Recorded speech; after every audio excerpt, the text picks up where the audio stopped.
Hello students, student knowledge hub में आपका फिर से स्वागत है। आज हम एक और इम्पोर्टेंट टॉपिक आप लोगों को बताने वाला हूं मैं। आज हम सीखेंगे वैद्युत ध्रुव के निरक्षीय स्थिति में स्थित किसी बिंदु पर वैद्युत क्षेत्र की तीव्रता कैसे ज्ञात करते हैं। जैसे अपने पहले समझा था अक्षीय स्थिति में कैसे हम उसको निकालते हैं, इससे पहले वाले वीडियो में बताया। अगर जिसने नहीं देखा है वो आप लोग देख सकते हैं अच्छे से। आज हम बात करने वाले हैं उसी प्रकार से निरक्षीय स्थिति में। यहां पर लिखा है मैंने वैद्युत ध्रुव के निरक्षीय स्थिति में इक्वेटोरियल पोजीशन में किसी बिंदु पर वैद्युत क्षेत्र की तीव्रता का व्यंजक। ठीक है, तो इसके लिए सबसे पहले हम बात करते हैं, एक वैद्युत ध्रुव लेते हैं जैसे हमने अक्षीय में लिया था, जो क्या हो गया माइनस क्यू और प्लस क्यू आवेश से मिलकर बना होता है। माइनस क्यू और प्लस क्यू आवेश से मिलकर बना होता है। ठीक, ये प्लस क्यू आवेश है, इसे दोनों मिलकर बना है वैद्युत ध्रुव। ठीक है, इसको चलो मैंने ए मान लिया, इसको मान लिया बी। ठीक, इसको मैंने माना ए,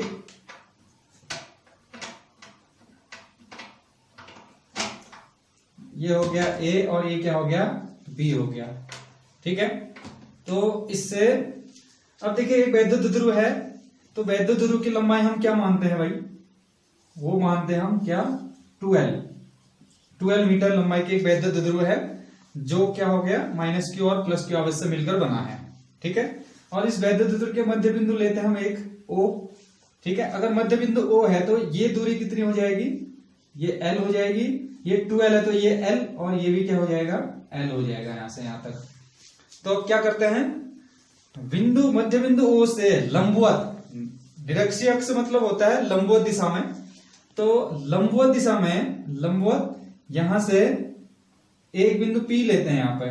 ठीक है, एक बिंदु P लिया जाता है निरक्षीय स्थिति में, मतलब लंबवत दिशा में जो होता है उसको हम निरक्षीय अक्ष कहते हैं। इस मध्य बिंदु O से R दूरी पर एक बिंदु मैंने क्या ले लिया, P ले लिया यहां पर। ठीक है, इस बिंदु P पर हमें वैद्युत क्षेत्र की तीव्रता ज्ञात करनी है। इस बिंदु P पर हमें क्या करना है, वैद्युत क्षेत्र की तीव्रता ज्ञात करनी है। इसके लिए सबसे पहले हम क्या करते हैं, इसको और इसको मिला देते हैं। ये यहां से इस बिंदु A को मिला दिया और यहां से इस बिंदु B को मिला दिया। ठीक है ना, तो इस प्रकार से हमारे पास ये डायग्राम बनना है। अब क्या करते हैं, बिंदु P पर वैद्युत क्षेत्र की तीव्रता ज्ञात करने के लिए हम क्या करते हैं, इसमें प्लस क्यू आवेश के कारण वैद्युत क्षेत्र की तीव्रता मानेंगे। तो कैसे, इस बिंदु को आगे बढ़ा देते हैं, इस लाइन को हम आगे ऐसे बढ़ा देते हैं, ऐसे आगे ले लिया हमने। ठीक है, और इसको ऐसे ले लिया हमने, ये इस प्रकार से। क्यों कर रहे हैं ऐसा, क्योंकि हमें बिंदु P पर परिणामी वैद्युत क्षेत्र की तीव्रता ज्ञात कर रही है। उसके लिए हमने क्या किया, इसको हमने आगे बढ़ाया, तो प्लस क्यू आवेश के कारण वैद्युत क्षेत्र की तीव्रता मैंने माना इसको E1। ठीक है, और माइनस क्यू आवेश के कारण वैद्युत क्षेत्र की तीव्रता जो मैंने माना यहाँ पे E2 हो गया यहां से। ठीक है, अब ये वाला जो कोण मैंने ले लिया थीटा, और इसको भी मैंने क्या कर दिया, थीटा कर दिया। ठीक है, ये तो बात होगी हमारे जो मैंने प्लस क्यू और माइनस क्यू आवेश के कारण वैद्युत क्षेत्र। अब क्या करते हैं, इसको घटकों के रूप में वियोजित करने पर इसको हम आगे बढ़ा देते हैं। इस लाइन को, जो ये वाली लाइन यहां से यहां तक की थी, उसको मैंने फिर थोड़ा आगे बढ़ा दिया, क्योंकि हम इसको घटक के रूप में वियोजित करेंगे। ठीक है ना, तो अब ये हमारे पास हो गया, इसको हम कहेंगे लंबवत घटक। कैसे, ठीक है, अब देखिए हमने मध्य बिंदु O से R दूरी पर लिया एक बिंदु, इसको हमने क्या मान लिया, R दूरी पर एक बिंदु P लिया है, जिस पर हमें लंबवत दिशा में निरक्षीय स्थिति में एक बिंदु P है R दूरी पर, उसमें हमें वैद्युत क्षेत्र की तीव्रता ज्ञात करनी है। ठीक है, तो बिंदु O से R दूरी पर एक बिंदु P है, जिस पर हमें क्या करना पड़ता है, वैद्युत क्षेत्र की तीव्रता ज्ञात करनी पड़ती है। ठीक है, अब देखिए भाई, ये L ये R, तो पाइथागोरस प्रमेय क्या कहता है, कर्ण का वर्ग क्या होता है, शेष दो भुजाओं के वर्गों के योग के बराबर होता है। अर्थात पाइथागोरस प्रमेय यूज करेंगे, आप लोगों को पता होगा पाइथागोरस प्रमेय, तो उस प्रमेय के आधार पर हमारे पास इसकी जो वैल्यू आ जाएगी R² प्लस L² हो जाएगी इस भुजा के। ठीक है, कैसे आएगा वो आप लोग, पाइथागोरस प्रमेय आता है जैसे कर्ण का वर्ग बराबर लंब का वर्ग प्लस आधार का वर्ग, ये इस प्रकार से मैंने थोड़ा शॉर्ट में लिखा है। तो कर्ण हमारे पास अभी ये है पीबी है, पीबी स्क्वायर है बराबर एल मतलब लंब है आर स्क्वायर और बेस आधार है, यह हमारे पास हो जाएगा एल स्क्वायर। तो पीबी की वैल्यू निकालेंगे तो यहाँ क्या हो जाता है under root R square plus L square. तो इस प्रकार से मैंने क्या किया, इस वाली भुजा का मान ज्ञात किया पाइथागोरस प्रमेय से, ठीक है ना। तो ये वाला जो प्रमेय है इसको मैंने समझाने के लिए आप लोगों को बताया है। तो ये इस प्रकार से यहाँ पर हमारे पास इसकी वैल्यू आ गई, किसकी वैल्यू आ गई, हमारे पास आ गया ये इस वाली भुजा। तो ये वाली भुजा under root R square plus L square है, तो ये भी हो जाएगा under root R square plus L square, ठीक है ना। तो अब देखिए मैंने यहाँ कोण थीटा लिया क्योंकि घटक के रूप में वियोजित किया है। घटक आप लोगों को अच्छे से समझाया गया है कैसे हम उस घटक को मानते हैं, क्षैतिज और ऊर्ध्व घटक लिया जाता है, ठीक है। तो इससे पहले जो 11th की क्लास में मैंने इसको जिक्र किया था कि घटक कैसे निकालते हैं, ठीक। तो अब देखिए ये E1 है, ये थीटा है, तो इसके लिए तो ये हो जाएगा लंबवत घटक E1 साइन थीटा, ठीक है ना। और ये वाला क्या हो जाएगा, क्षैतिज घटक हो जाएगा।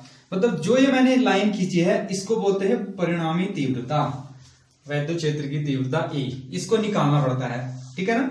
परिणामी तीव्रता निकालने के लिए हमने क्या किया, बिंदु P पर घटक के रूप में तो लंबवत घटक E1 साइन थीटा हो गया E1, इस E1 के लिए जो क्या है प्लस Q उसके वैद्युत क्षेत्र की तीव्रता है। तो इसके लिए जो क्षैतिज घटक हो जाएगा वो हो जाएगा E1 cos थीटा, क्योंकि क्षैतिज के लिए cos थीटा आता है और ऊर्ध्वाधर के लिए साइन थीटा आता है। उसी प्रकार से इसको देखिए आप लोग E1 E2 को, E2 के लिए ये हो जाएगा ये लंबवत घटक साइन थीटा और इसके लिए जो यहाँ पर आ जाएगा ये E2 cos थीटा हो जाएगा, जो क्या हो जाएगा क्षैतिज घटक हो जाएगा। तो जो मैंने E लिखा है, जो E होता है वो होता है परिणामी तीव्रता, वो हो जाएगा E बराबर हो जाएगा E1 प्लस मतलब E1 cos theta plus E2 cos theta, इसीलिए मैंने E रखा है यहाँ पर, ठीक है। जो E की वैल्यू होती है, E की वैल्यू जो हो जाएगी E1 cos theta plus E2 cos theta हो जाएगा ये।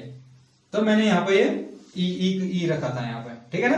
तो आप लोग समझ रहे होंगे E1 cos theta plus E2 जो परिणामी तीव्रता है, मतलब क्यों, क्योंकि ये जो एक ही दिशा में है तो ये दोनों आपस में जुड़ जाते हैं, इसीलिए परिणामी तीव्रता क्या हो जाएगा E1 cos थीटा और E2 cos थीटा हो जाएगा प्लस cos थीटा हो जाएगा। अब देखिए E1 sin थीटा और E2 sin थीटा क्या हो जाएगा, ये परस्पर लंबवत घटक आपस में एक दूसरे के विपरीत दिशा में है और परिमाण में एक बराबर होते परंतु विपरीत दिशा में है, तो एक दूसरे के प्रभाव को क्या कर देते हैं, निरस्त कर देते हैं, तो हट जाता है ये।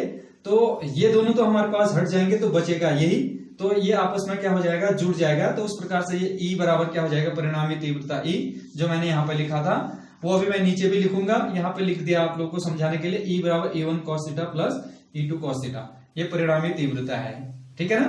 तो E यहाँ पे था, मैंने यहाँ समझाने के लिए यहाँ पे लिख दिया है, जैसे ये E है तो इसको मैंने यहाँ पे लिख दिया है, ठीक है ना। तो परिणामी तीव्रता, तो इसको मैं मिटा देता हूं, आप लोग को समझाने के लिए लिखा था E की वैल्यू ऐसे निकालेंगे करके, ठीक है। तो अब देखिए इसमें, अब इसकी बात करते हैं इसकी थ्योरी की, फिर से देखेंगे यहाँ पर। तो यहाँ पर मैंने डायग्राम बनाया था, तो इसमें मैंने लिखा है, माना एक वैद्युत ध्रुव AB है जो माइनस Q और प्लस Q आवेश से मिलकर बना है, जिसकी लंबाई क्या है 12 मीटर है। तो इसमें हम क्या करते हैं, सबसे पहले बात करते हैं, तो माना द्विध्रुव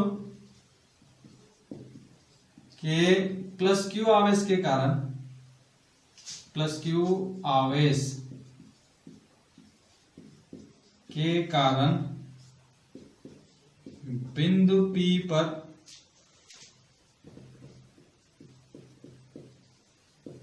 वैद्युत क्षेत्र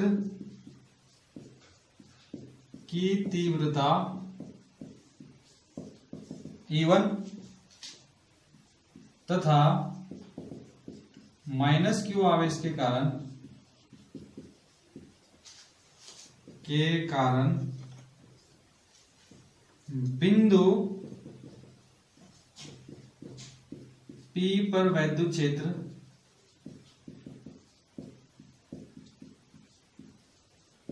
की तीव्रता E2 है, ठीक है। अब देखिए प्लस क्यू से बिंदु पी तक की दूरी under root R square plus L square, और माइनस क्यू से प्लस बिंदु पी तक की दूरी क्या है, under root R square plus L square. तो सबसे पहले हम बात करेंगे, तो अब हम सबसे पहले लिखेंगे E1 और E2 की वैल्यू क्या होती है वो हम यहाँ पे लिखेंगे। E1 बराबर 1/4πε0 Q upon under root R square plus L square का होल स्क्वायर।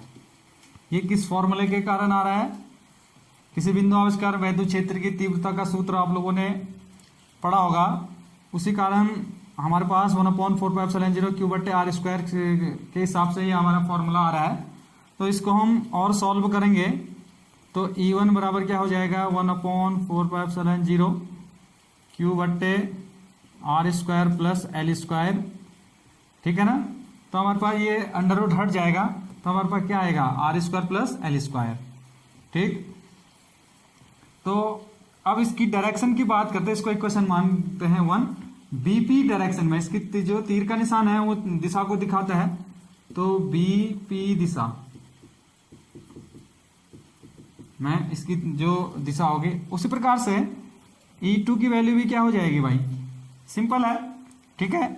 जैसे हमने E1 निकाला था वैसे E2 भी हो जाएगा, क्योंकि R मतलब ये वाली जो भुजा है दोनों की सेम है, तो इसके लिए भी क्या आ जाएगा 1/4πε0 Q/अंडर रूट से सेम ही आएगा, ये हटेगा तो r square plus L square आ जाएगा ये, ठीक है ना। ये समीकरण आ जाएगा हमारे पास 2। इसकी जो दिशा हो जाएगी, ये तीर का निशान इधर की ओर है तो P से A की ओर, P A दिशा में, P A दिशा में, ठीक।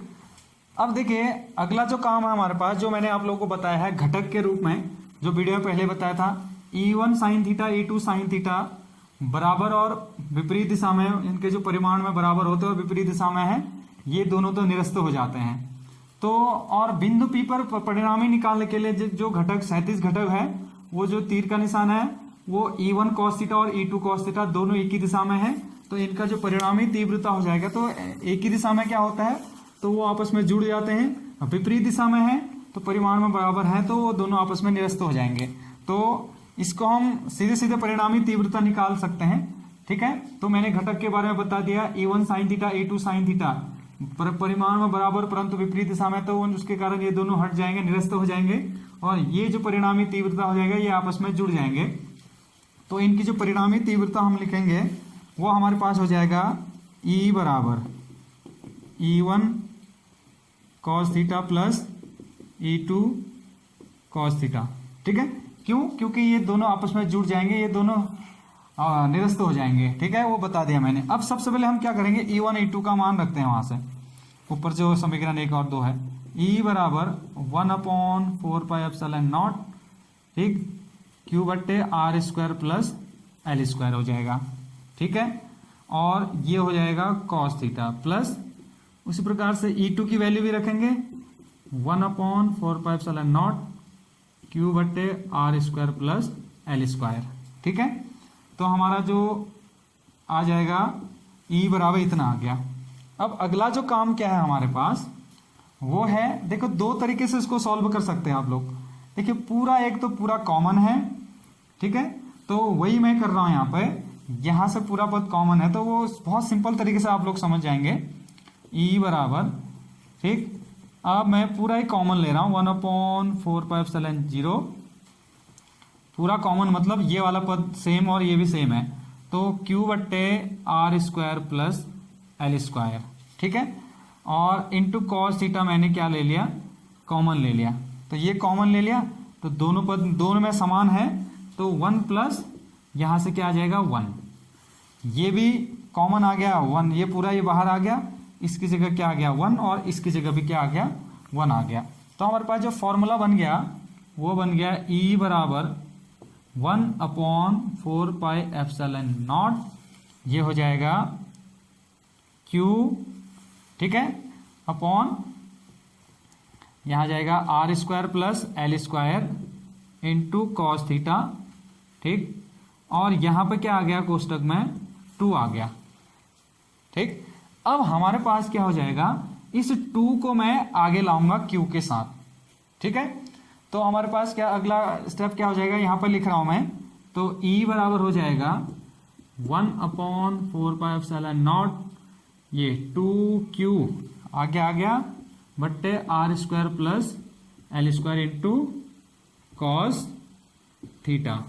अब इसको आप लोग सबसे पहले समीकरण 3 मान देंगे। ठीक है, तो समीकरण 3 मानने के बाद क्या करेंगे हम, सबसे पहला काम हमारे पास कॉस थीटा का मान निकालना। अरे कॉस थीटा का मान तो बहुत सिंपल तरीके से निकाल सकते हैं भाई हम। ठीक है, उसके लिए देखिए ये हमारे पास क्या हो जाएगा, थीटा है तो ये भी क्या हो जाएगा, थीटा मान सकते हैं हम। ठीक है ना, तो ट्रिग्नोमेट्री फॉर्मूला का यूज करेंगे तो कॉस थीटा बराबर क्या होता है, देखो साइन थीटा बराबर होता है लंब बट्टे कर्ण, कॉस थीटा बराबर होता है आधार बट्टे कर्ण। तो इस वाले समकोण त्रिभुज में देखेंगे हम लोग POA में, इसमें POA में जो कॉस थीटा हो जाएगा साइन थीटा लंब कॉस आधार बट्टे कर्ण हो जाएगा। आधार ये है, कर्ण ये है, लंब ये है। तो हमारा जो कॉस थीटा का मान आ जाएगा उसको मैं लिख रहा हूं समकोण त्रिभुज, समकोण त्रिभुज ये आ जाएगा POA में, से भी कह सकते हैं, चलो से कह देते हैं। इस समकोण त्रिभुज से कॉस थीटा बराबर हो जाएगा। ठीक है, ये हो जाएगा साइन थीटा बराबर लंब बट्टे कर्ण, कॉस आधार बट्टे कर्ण, आधार क्या हो जाएगा OA और कर्ण क्या है, ये हो जाएगा AP। तो OA का मान तो हमारे पास L है भाई, और इसका जो मान है AP का मान है वो है √R² प्लस L²। ठीक है, तो इस तरह से हमारे पास कॉस थीटा का मान भी आ गया है। अब सीधे कॉस थीटा का मान हमारे पास कहाँ रख देना है, जो कॉस थीटा का मान आ रखा है वो है L/√R² प्लस L², वो हमें रख देना है सीधे समीकरण 3 में।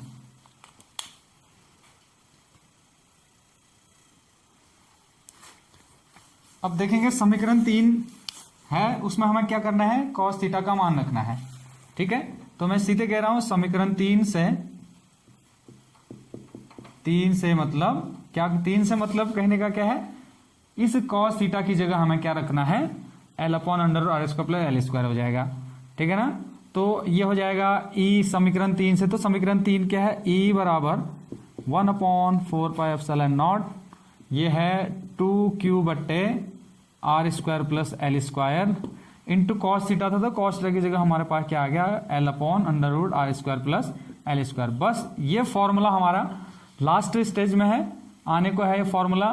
बहुत सिंपल तरीके से मैं आपको बता रहा हूं, तो समझने की कोशिश करना आप सभी ने।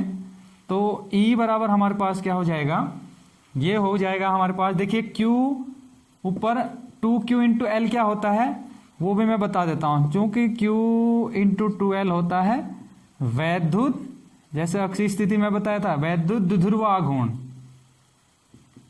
द्विध्रुव आघूर्ण।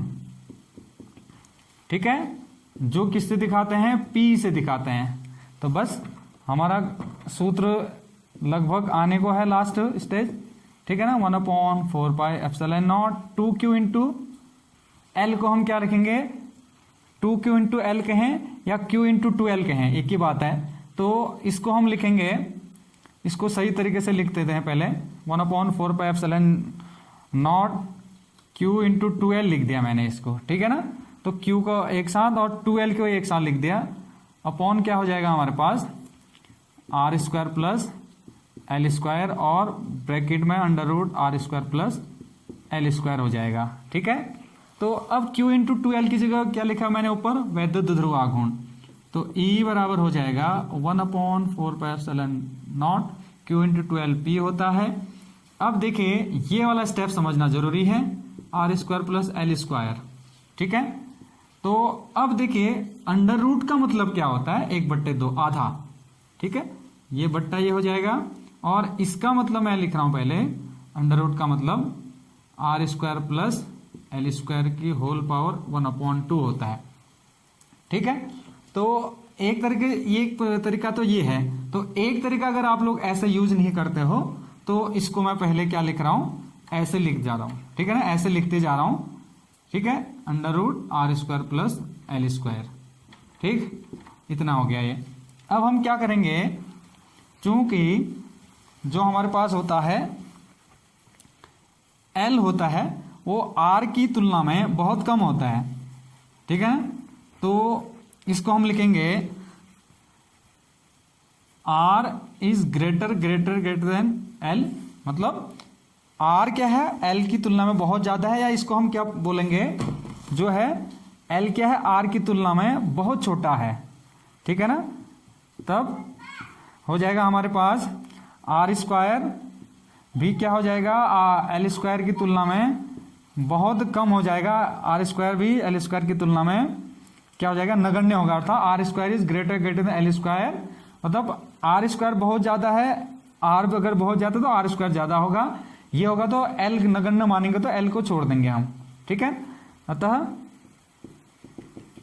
L स्क्वायर को छोड़ने पर